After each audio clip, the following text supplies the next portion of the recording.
My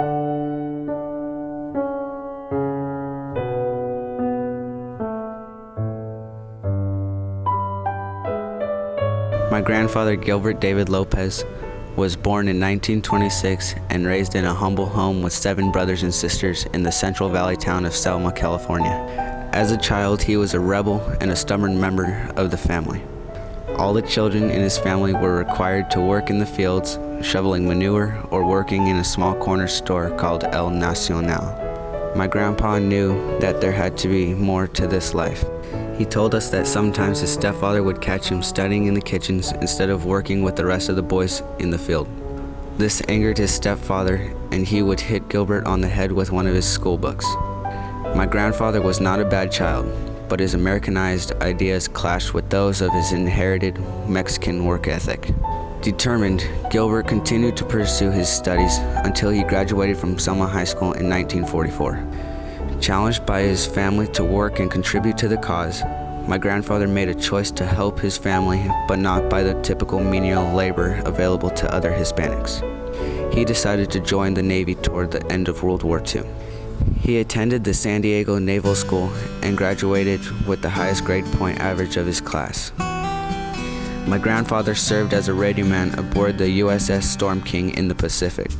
In Panama, he had to overcome a bout with scarlet fever, but he told us that the ocean and the Navy were both experiences that made him understand adversity. After an honorable discharge, Gilbert returned to his family where he was able to use his new skills to work and study electronics at Reedley College. It was there that he listened to a speaker describe the beauty of law, and he decided to pursue a different goal. Meanwhile, my grandfather watched his brothers follow the machismo path. One brother, Sam, became an amateur boxer and died from a savage blow to the head at the hands of another boxer on December 26, 1950. After graduating from Reedley College, Gilbert moved to Los Angeles and attended Southwestern University College of Law. In law school, he spent much of his money on textbooks and tuition. Little money was left for good food. While studying law, his lack of nutrition moved him a step closer to diabetes. The first time that he took the state bar exam, he failed. Gilbert swore to God that he would help those who were less fortunate than himself if he was just given the chance. After lots of prayer, he passed the bar exam on his second attempt. My grandfather graduated from law school in 1951, becoming the first Mexican-American attorney in the central San Joaquin Valley. He wore suits and ties like other professionals around him, but he never abandoned his heritage. He loved his culture and spent countless hours showing all the people of the Central Valley the beauty of horsemanship through the Mexican rodeos called charreadas. Gilbert Lopez hosted and participated in rodeos and parades, proudly displaying Appaloosa horses and led men in traditional Mexican charro outfits. Gilbert Lopez devoted himself to his family and to the service of Latinos and the helpless. Over the next 40 years, he became active in politics, education, and social services. He mentored many young Hispanics who are the attorneys and judges of today. He discovered that his voice not only carried in the courtroom, but his voice helped outside the courtroom as well, helping to influence change in the Central Valley. He sought to get out the Hispanic vote and representation.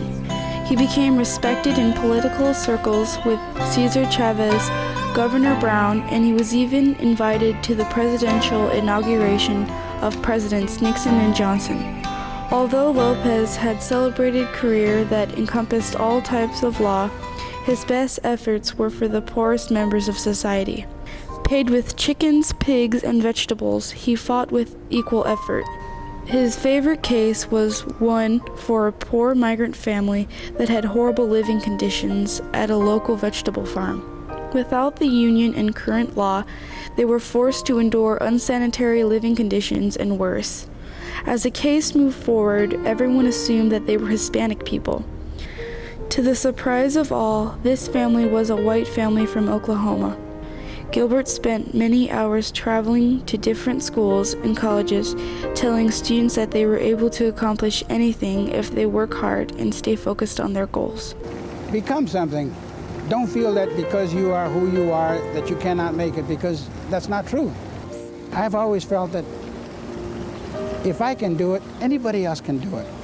And it's just a matter that they need somebody to say, I'm with you and you can do it if you just hang in there.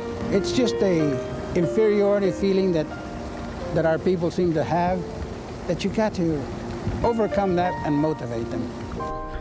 Elba Sanchez came from Mexico to work for Gilbert as a secretary. They fell in love and were married in 1964 and had 6 children: Diane, Tina, Cindy, Gilbert, Robert, and Mark. In his life, Gil Lopez survived 2 strokes, high blood pressure, diabetes, but finally lost to cancer in 2003. My grandfather's passion to overcome adversity as an attorney was never for a single race, religion, or cause. Rather, his goal was to keep his promise to God and help those people that had less in life.